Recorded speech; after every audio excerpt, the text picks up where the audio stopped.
Hello বন্ধুগণ, আমি সাইলাস হালদার। সবাইকে আমার ডাটা সায়েন্স বাংলা চ্যানেলে স্বাগত জানাচ্ছি।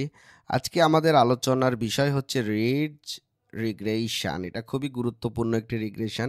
আমরা ইতিমধ্যে লিনিয়ার রিগ্রেশন নিয়ে কাজ করেছিলাম এবং লিনিয়ার রিগ্রেশন সম্পর্কে আপনারা অনেকেই অনেক কিছু বুঝে গেছেন এবং এর বাইরেও আমরা বায়াস, ভেরিয়েন্স, ট্রেড অফ এটা নিয়ে আলোচনা করেছিলাম। তো যখন লিনিয়ার রিগ্রেশন নিয়ে আলোচনা করছি তখন আমাদের মনে পড়ে যাচ্ছে আমরা এরকম একটা চিত্র এঁকেছিলাম যেখানে আমরা বলেছিলাম y is equal to m x plus b এবং এখানে অনেকগুলা ডেটা লিনিয়ার লাইনের কাছাকাছি অবস্থান করে, এগুলোকে আমরা বলেছিলাম ট্রেনিং ডেটা। যখন আমরা মাল্টিপল লিনিয়ার রিগ্রেশনের ক্ষেত্রে যাচ্ছি তখন কিন্তু আমরা পাচ্ছি y is equal to x beta error plus error.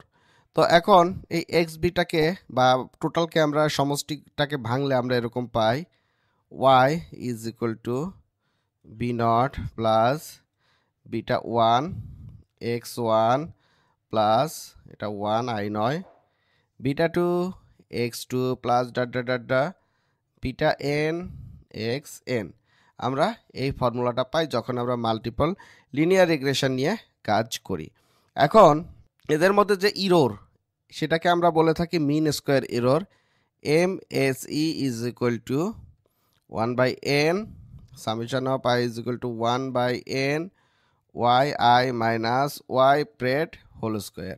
তো জিনিসটা এমন ছিল, কিন্তু যখন আমরা লিনিয়ার লাইন নিয়ে কাজ করতেছি তখন আন্ডার ফিটিং, ওভার ফিটিং ইত্যাদি ইত্যাদি নিয়ে, যেহেতু আমরা মিন স্কোয়ার এরর নিয়ে কাজ করতেছি তখন আমরা কি হয়, ডাটার মধ্যে যদি আউটলায়ার থাকে, ধরেন এখানে এখানে এখানে এখানে যদি এরকম যদি ডাটা আউটলায়ার থাকে, এইটারেও নেয় এটারেও নেয় এটারে এভাবে এভাবে নিতে চায়, ঠিক না? কারণটা হচ্ছে আমরা মিন স্কোয়ার এরর ইউজ করতেছি লিনিয়ার রিগ্রেশনে, সুতরাং সেজন্য আমাদের সমস্যার সম্মুখীন হয়। আর আমরা জানি গত ক্লাসে আমরা বায়াস, ভেরিয়েন্স, ট্রেড অফে দেখেছি একদম ট্রেনিং ডাটার মাঝ বরাবর যদি চলে যায়, সেটাকে আমরা কি বলি, ওভার ফিটিং। সেটাকে আমরা ওভার ফিটিং বলি। যখন আমরা নতুন কোনো ডেটা নিব তখন এই ডেটাগুলো আছে না, এগুলোর মধ্যে ওভারল্যাপ হয়ে যাবে। দেখছেন ওভারল্যাপ হয়ে গেছে, কিন্তু আগের ডাটা পরের ডাটা বোঝা যাচ্ছে না। এই সমস্যা সমাধান করার জন্য লিনিয়ার রিগ্রেশন বলেন বা রিগ্রেশন অ্যানালাইসিস করেছেন। আমরা বিগত ক্লাসগুলোতে 3টা রিগ্রেশন অ্যানালাইসিস করেছি, রিগ্রেশন মডেল নিয়ে কাজ করেছি, সিম্পল, মাল্টিপল এবং গ্রেডিয়েন্ট ডিসেন্ট। তো যাই হোক, এখন আমাদের এই ওভার ফিটিংকে সমাধান করার জন্য আমরা একটি সূত্র নিয়ে কাজ করি, সেটা হচ্ছে রিজ রিগ্রেশন।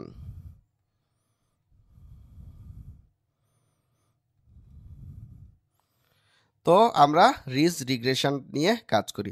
এখন রিজ রিগ্রেশনটা কীরকম, সেটা দেখতে আসলে কেমন, এটার প্রকৃতি গতি কেমন সেটা আমরা একটু বোঝার চেষ্টা করব। আমরা মূলত জানি কি, error function is equal two কত জানি লিনিয়ার রিগ্রেশনের ক্ষেত্রে এরর ফাংশন সমান সমান 1/n y i minus y pred whole square. তো এটাকে আবার আমরা ভেঙে কিভাবে লিখেছিলাম জানো, আমরা এভাবে লিখেছিলাম না, y i minus m x plus b, এভাবে তো আমরা লিখতে পারি। তো এখানে দেখেন এই জায়গাটা একটু খেয়াল করেন, আমরা যখন মাল্টিপল লিনিয়ার রিগ্রেশন নিয়ে কাজ করি তখন y is equal to x beta নিয়ে কাজ করি। সুতরাং আমরা যখন মাল্টিপল নিয়ে কাজ করব তখন এখানে আমরা এভাবে লিখতে পারি না, এক্স আই পুরো এক্সকে রিপ্রেজেন্ট করবে, বিটা পুরো বিটাকে রিপ্রেজেন্ট করবে, ঠিক আছে? এভাবে কিন্তু আমরা লিখতে পারি, জিনিসটা এরকম স্কোয়ার হয়ে যাবে। এখন আমার রিজ রিগ্রেশনের ক্ষেত্রে জিনিসটা কেমন হবে সেটা আমি একটু বুঝাই, একটু লেঞ্জা টেঞ্জা লাগাই দিতে হবে। তো লেঞ্জাটা লাগাই দিই, আমরা এখানে লিখি রিজ রিগ্রেশন, আর দিলে রিজ রিগ্রেশন হয়ে যাচ্ছে। রিজ রিগ্রেশনের ক্ষেত্রে আমরা আই ইজ ইকুয়াল টু 1, উপরে থাকবে এন, ওয়াই এর জায়গায় থাকবে ওয়াই মাইনাস থাকবে, তারপরে এখানে থাকবে x i beta whole square, তাই না? আপনি আমার কি বলবেন এখন, ভাই এটা তো লিনিয়ার রিগ্রেশন। হ্যাঁ ভাই, এই জিনিসটাকে আমরা বলবো লিনিয়ার রিগ্রেশন। কিন্তু এটার সাথে একটা লেঞ্জা লাগাই দিয়ে আমরা করব কি, একটা ল্যামডা যুক্ত করব। ল্যামডা যুক্ত করে এখানে আবার i is equal two 1/n beta square J. তো এই যে দেখেন এখানে আমরা এটাকে বলে থাকি L2 নরম। এই জিনিসটাকে আমরা বলে থাকি L2 নরম। অর্থাৎ এখানে যে ওভারফিটিং এর একটা সমস্যাটা রয়েছে, ওভারফিটিং যে সমস্যাটা আমরা ফেস করি, এই সমস্যাটা সমাধান করার জন্য রিজ রিগ্রেশন কি করে, এই লিনিয়ার রিগ্রেশনের সাথে একটি L2 নরম যোগ করে দেয়। এইটাকে বলা হয় L2 নরম। এই জিনিসটাকে বলা হয় L2 নরম।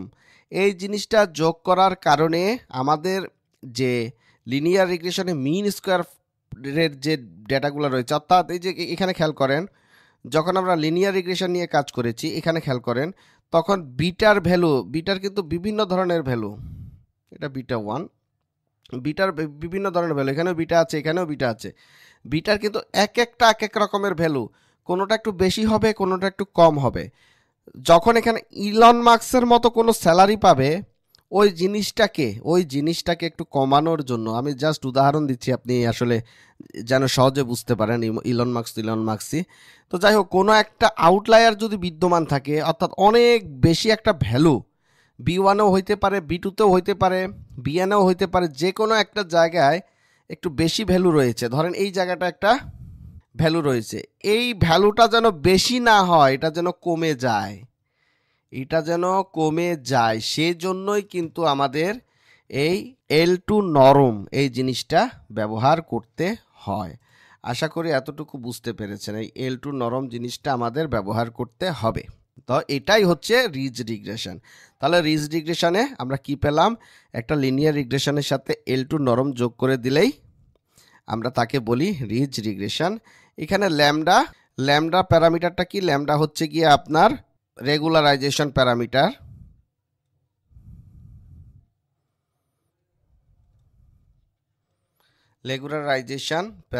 নিচে লিখে দিলাম। তো এইখানে যদি আপনি ল্যামডার মান যদি 0 ধরেন, তাহলে কোনো লাভ নাই, যে লিনিয়ার রিগ্রেশন সেই লিনিয়ার রিগ্রেশনই রয়ে যাবে। আপনার এই যে বিটার ভ্যালু যদি বেড়েও যায়, সেক্ষেত্রে কমার কোনো আস্থা নাই, কারণ আপনি ল্যামডার মান 0 ধরেছেন। আবার ল্যামডার মান যদি অনেক বেশি ধরেন, হাই ধরেন, সেক্ষেত্রেও কিন্তু এমন পরিমাণ কমবে, বিটার মানটা এমন পরিমাণ কমবে, তখন কিন্তু জিনিসটা এরকম হয়ে যাবে। এই যে গত ক্লাসে দেখাইছিলাম না, গত ক্লাসে এখানে ডেটা থাকে, কিন্তু ইচ্ছা মতো ঘেচাং করে লাইন টানলেন, তাহলে এগুলোর সাথে কোনো সম্পর্ক আছে? তাহলে আমরা কি বলি, আন্ডার ফিটিং হয়ে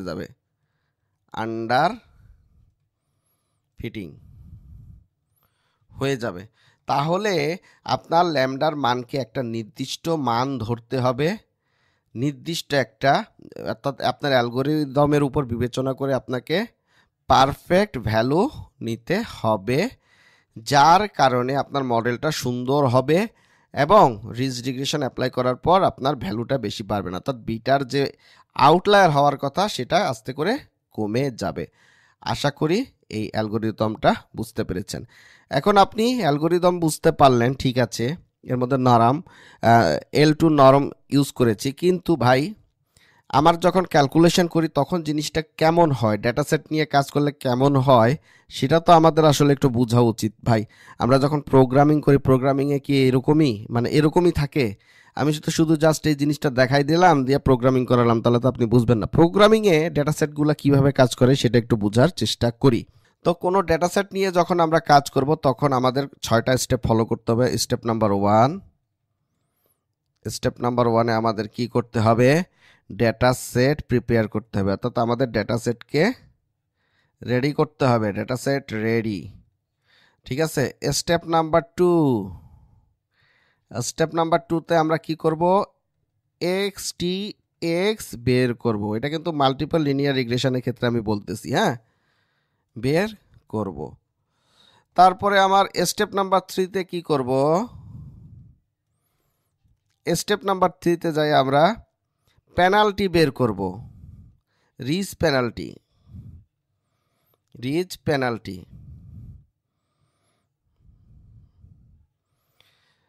রিচ পেনাল্টিটা কি? এই যে ধরেন আমরা যে এখানে একটা এল নর্ম যোগ করেছি এবং ক্যালকুলেশন করে বিটাকে আমরা মিনিমাইজ করতেছি, জিনিসটা হচ্ছে গিয়া পেনাল্টি, রিচ পেনাল্টি। এটাকে রিচ পেনাল্টি বলা হয়। আশা করি বুঝতে পেরেছেন। তারপরে স্টেপ নাম্বার 4, স্টেপ নাম্বার 4-এ গিয়ে আমরা কি করব? ইনভার্স ক্যালকুলেশন করব, inverse calculation. Step number 5, step number 5-এ এক্স টি ওয়াই বের করব এবং স্টেপ নাম্বার 6 বিটার মান বের করব। তাহলে আমাদের কোনো ডেটা সেটকে নিয়ে কাজ করতে গেলে এই কয়েকটা জিনিস আমাদের মাথায় রাখতে হবে। তো এখানে আমরা ডেটা সেট নিয়ে কাজ করার আগে আমি সূত্রটা একটু আপনাদের সাথে পরিচয় করাই দেই। মূলত আমরা মাল্টিপল লিনিয়ার রিগ্রেশনে আনসারটা পেয়েছিলাম ঠিক এরকম, তাই না?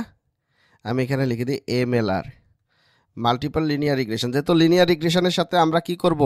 একটা এল নর্ম যোগ করে দেব, পেনাল্টি যোগ করে দিব, তাই না? তো জিনিসটা কেমন ছিল? Beta is equal to x t x inverse x T y. এটা ছিল মাল্টিপল লিনিয়ার রিগ্রেশনের আনসার। আমরা মাল্টিপল লিনিয়ার রিগ্রেশনে এরকম ক্যালকুলেশন করেছি, ক্যালকুলেশন করে এটা বের করেছি। আপনারা দয়া করে সেটা দেখে আসবেন যদি না দেখে থাকেন। তো এখন যেহেতু আমরা রিচ রিগ্রেশনে কাজ করব, সেহেতু এখানে আমাদের কি করতে হবে? একটা L2 নর্ম যোগ করে দিতে হবে, তাই না? তাহলে আমরা জিনিসটা এরকম করে পাবো, beta is equal to x transpose x plus lambda i inverse x transpose y. এখন আপনি আমাকে প্রশ্ন করতে পারেন, ভাই আপনি এই জিনিসটা পাইলেন কই? ল্যামডা আই আপনি তো পড়াইছেন হচ্ছে গিয়ে আমার একটু আগে এই বিটা জে স্কোয়ার। আসলে হচ্ছে কি, আমার ক্যালকুলেশন করার জন্য, ক্যালকুলেশনের সুবিধার্থে আমি এই জিনিসটা ইউজ করেছি। এটাও L2 আর্ম, L2 নর্ম, এটাও L2 নর্ম। সুতরাং কোথাও যদি আপনি দেখেন ল্যামডা আই, সেটা ইজ ইকুয়াল টু হবে বিটা জে স্কোয়ার। ওকে, সুতরাং এই ল্যামডা আই দেখলে একদম ঘাবড়াবে না, এটা ল্যামডা বি জে স্কোয়ারের সমতুল্য। তো এখানে আই হচ্ছে আইডেন্টিটি। ওকে, এটাই হচ্ছে মেইন কাহিনী। তো আমরা স্টেপ অনুযায়ী যাই। প্রথমে হচ্ছে স্টেপ ডেটা সেট আমাদের প্রিপেয়ার করতে হবে। আমরা একটা ডেটা সেট নেই। তাহলে আমরা step number 1, data set x is equal two 1 2 3 4, এর দূরি আর বেশি নেব না। y is equal two 2 3 5 7। তাহলে আমরা দুটা ডেটা সেট প্রিপেয়ার করে ফেলেছি। আমাদের স্টেপ 1 নাম্বার কমপ্লিট। আমরা দুইটা ডেটা সেট রেডি করে ফেলেছি। এখন এক্স ডি এক্স বের করতে হবে। আমরা সূত্র পাইছি কি? এই যে, ঠিক না? তো এক্স টি এক্স আমাদের কি করতে হবে? বের করতে হবে। তাহলে আমরা এক্স এর মান এবং ওয়াই এর মান বসাই। তাহলে আগে আমরা ওয়াই এর ম্যাট্রিক্স বের করি। ওয়াই ইজ ইকুয়াল টু আমরা কি পাইছি? ওয়াই ইজ ইকুয়াল টু আমরা এরকম পাইছি না, 2 3 5 7। তাহলে y is equal to y এর ম্যাট্রিক্স। আমরা কিন্তু মাল্টিপল লিনিয়ার রিগ্রেশনে ম্যাট্রিক্স বানাইছিলাম, আপনারা দেখেছেন, জিনিসটা কিন্তু সেম। তারপরে এক্স ইকুয়াল টু আমরা কি পাবো? এক্স ইজ ইকুয়াল টু আমরা ম্যাট্রিক্সে পাবো 1 1 1 1, চারটা না, 1 2 3 4। তো এই সামনের ওয়ানগুলা কেন? কারণ হচ্ছে গিয়া সূত্রটা এরকম, beta not plus beta 1 x1 beta 2 x2। তাহলে এগুলার জন্য যেহেতু আমি এক্স এর মান 1 2 3 4 নিচ্ছি, তো এটা কি বাদ যাবে নাকি? তাহলে এটা সব জায়গায় যোগ করে দিলাম। এই হচ্ছে মেইন কাহিনী। তাহলে আমরা এক্স এবং ওয়াই এর ভ্যালু পেয়ে গেছি। এখন আমরা এক্স আমাদের বের করতে হবে কি? X D x. তো আমরা এক্স ডি এক্স বের করি। এক্স ট্রান্সপোজ এক্স সমান সমান আমরা এক্স এর ভ্যালু কি পেয়েছি? 1 2 3 4 1 2 3 4 এটা ম্যাট্রিক্স। তো এই জিনিসটা অর্থাৎ এক্সকে আবার এক্সের সাথে ট্রান্সপোজ করতে হবে। ট্রান্সপোজের নিয়ম হচ্ছে এরকম, উল্টায় যাবে তাই না? উল্টায় গেলে কীরকম হবে? 1 2 3 4 1 2 3 4। আপনারা যারা ম্যাট্রিক্সটা বুঝতে পারতেছেন না, অবশ্যই আমার ম্যাট্রিক্সের অঙ্কটা দেখে আসবেন। আমি ম্যাট্রিক্সের উপরে আলাদা ভিডিও বানিয়েছি। তো এখানে আমরা কি করেছি? ট্রান্সপোজ করেছি, অর্থাৎ রো কলাম কলাম রো হয়ে গিয়েছে, ঠিক আছে? তো এটাকে যখন আমরা ক্যালকুলেশন করব, এটার সাথে এটা যখন গুণন করব, গুণন করার পর যে রেজাল্টটা আমরা পাবো সেটা হচ্ছে গিয়া ম্যাট্রিক্সের গুণ আমি দেখিয়েছি। আপনারা দয়া করে ভিডিওটা দেখবেন ম্যাট্রিক্সের উপরে। আপনারা ম্যাথ ফর মেশিন লার্নিং ওই প্লে লিস্টে গেলেই আমার এই ম্যাট্রিক্সের অঙ্কগুলো আপনারা দেখতে পাবেন। ম্যাট্রিক্স ট্রান্সপোজ নিয়ে, ম্যাট্রিক্স গুণন নিয়ে বিস্তারিত আলোচনা করেছি। তো এখানে আমি সরাসরি মান বসিয়ে দিচ্ছি। তো মানগুলা এরকম। তাহলে আমাদের কোনটার কাজ শেষ হয়ে গেল? স্টেপ 2 আমাদের শেষ হয়ে গেল। স্টেপ 2 কোথায়? স্টেপ 2 বলেছিল এক্স বের করতে হবে, আমরা এক্স বের করে ফেলেছি। তাহলে স্টেপ 1 স্টেপ 2 বের করে ফেলেছি। এখন হচ্ছে স্টেপ 3 রিচ পেনাল্টিটা এখন যোগ করতে হবে। রিচ পেনাল্টি কীরকম পাইছি আমরা সূত্রটা একটু দেখে আসি। রিচ পেনাল্টি হচ্ছে এখানে ল্যামডা আই যোগ করা হয়েছে না? তো ল্যামডা আই আমরা ধরে নেই। স্টেপ নাম্বার কত? 3। তো এখানে ল্যামডার কিন্তু এমন একটা মান ধরতে হবে, 0 ধরলে সমস্যা, বেশি ধরলেও সমস্যা। তাহলে আমাকে মিডিয়াম লেভেলে কোনো একটা মান ধরতে হবে। ধরলাম ল্যামডা ইজ ইকুয়াল টু 1। তাহলে আয়ের ম্যাট্রিক্সটা কেমন? আইডেন্টিটি ম্যাট্রিক্স তো 1 1 0 0 এরকম না আইডেন্টিটি ম্যাট্রিক্স? তাহলে এটার সাথে যদি আমরা করি lambda I is equal two কত আসে? 1 গুণ আইডেন্টিটি ম্যাট্রিক্স। এখানে আমরা রেজাল্ট পাবো সেই আইডেন্টিটি ম্যাট্রিক্স 1 1 0 0। আইডেন্টিটি ম্যাট্রিক্সটা পেয়ে গেছি। সুতরাং আমার এক্সটি পেলাম এবং ল্যামডা আই পেলাম। এই টোটালটাকে যোগ করে আবার কি করতে হবে? ইনভার্স করে দিতে হবে। তাহলে জিনিসটা কেমন হয়ে গেল? টোটালটাকে আগে যোগ করি। তাহলে এক্স যোগ ল্যামডা আই, এই টোটালটাকে আগে যোগ করি। যোগ করলে আমরা রেজাল্ট পাচ্ছি কেমন? রেজাল্ট পাচ্ছি হচ্ছে গিয়া 5 10 10 3। আপনারা এই ল্যামডার সাথে এক্স ট্রান্সপোজ এক্স যোগ, মানে যে ভ্যালুটা আছে এক্স ট্রান্সপোজ এক্সের সাথে এটার যোগ করলে আমরা সেম রেজাল্টটা পাবো। এখন এটার উপরে কি আছে? এটার উপরে কি আছে? ইনভার্স আছে। আছে। যখন আমরা ইনভার্সটা ক্যালকুলেশন করতেছি তখন আমাদের কি হবে? জিনিসটা অন্য একটা রূপ হয়ে যাবে। তো রূপটা কেমন? ধরে নিলাম এই জিনিসটা টোটালটাকে এর উপরে যদি ইনভার্স থাকে, এ যদি একটা ম্যাট্রিক্স হয়, এর উপরে যদি আমি এগুলা ম্যাট্রিক্স ইনভার্সের ক্লাসে খুব ভালো করে বুঝিয়েছি, আপনারা একটু দেখে আসবেন। তাহলে এর উপরে যদি ইনভার্স হয় সেটাকে আমরা যদি ক্যালকুলেশন করতে চাই তাহলে 1/ডিটারমিনেট অফ এ। ডিটারমাইনের উপর আমার বিস্তারিত ভিডিও আছে, আপনারা একটু দেখে আসবেন। তাহলে জিনিসটা কি হয়ে যাবে? এটা এদিকে চলে যাবে, এটা এদিকে উল্টায় যাবে, আর এদিকে মাইনাস হয়ে যাবে। অর্থাৎ এখানে যদি ডি থাকে ডি উপরে চলে যাবে, এখানে যদি এ থাকে এ নিচে চলে আসবে, সি এর আগে মাইনাস হবে, ডি এর আগে মাইনাস হবে। জিনিসটা এরকম হয়ে যাবে। তো আমরা এই জিনিসটাকে ওইরকম করে দেই, ক্যালকুলেশন করি 1/ডিটারমিনেন্ট করলে, অর্থাৎ এই পুরাটাকে ডিটারমিনেন্টে যদি আমি রূপান্তরিত করি তাহলে রেজাল্ট আমরা পাই 55। আপনারা দয়া করে আমার ডিটারমিনেন্ট ক্লাসটা দেখে আসবেন। এখানে অনেক লম্বা সময় লাগবে, সেজন্য করাচ্ছি না। আবার এটা নিয়ে আমি আলাদা ভিডিও করেছি। 31 -10 5। তো রেজাল্টটা এরকম আমি করে দিলাম। করে দেওয়ার পরে আমরা টোটাল যে রেজাল্টটা পাই সেটা আমি এখানে করি। এটা এখানে যোগ বিয়োগ গুণ ভাগ যা আছে সব কিছু করার পরে আমি যে রেজাল্টটা পাবো সেটা এখানে বসিয়ে দিচ্ছি। 0 0.5636 minus 0.1818 minus 0.1818 তারপর হচ্ছে 0.0909। আশা করি বুঝতে পেরেছেন। তাহলে আমাদের স্টেপ নাম্বার 4 বের হয়ে গেল। স্টেপ নাম্বার 4-এ আমরা কি করেছিলাম? স্টেপ নাম্বার 3 আমাদের কমপ্লিট, রিজ পেনাল্টি করেছি এবং ইনভার্স ক্যালকুলেশন করেছি। তাহলে দুইটা স্টেপ আমরা পার করে ফেলেছি। এখন এক্সটি ওয়াই বের করতে হবে। স্টেপ 3 গেল, স্টেপ 4, এটা কিন্তু স্টেপ 4। এখন আমাদের বের করতে হবে স্টেপ নাম্বার 5। স্টেপ নাম্বার 5-এ কি? X t y. তো এক্সটি ওয়াই কীভাবে বের করব? এক্সের ভ্যালুটা বসাই দেব। এক্সের ভ্যালু কি? 1 1 1 1 1 2 3 4। এটা কি? ম্যাট্রিক্স। এর সাথে ট্রান্সপোজ কি? ওয়াই। ওয়াই এর ভ্যালু কেমন? ওয়াই এর ভ্যালু এরকম না? 2 3 5 7 এরকম না?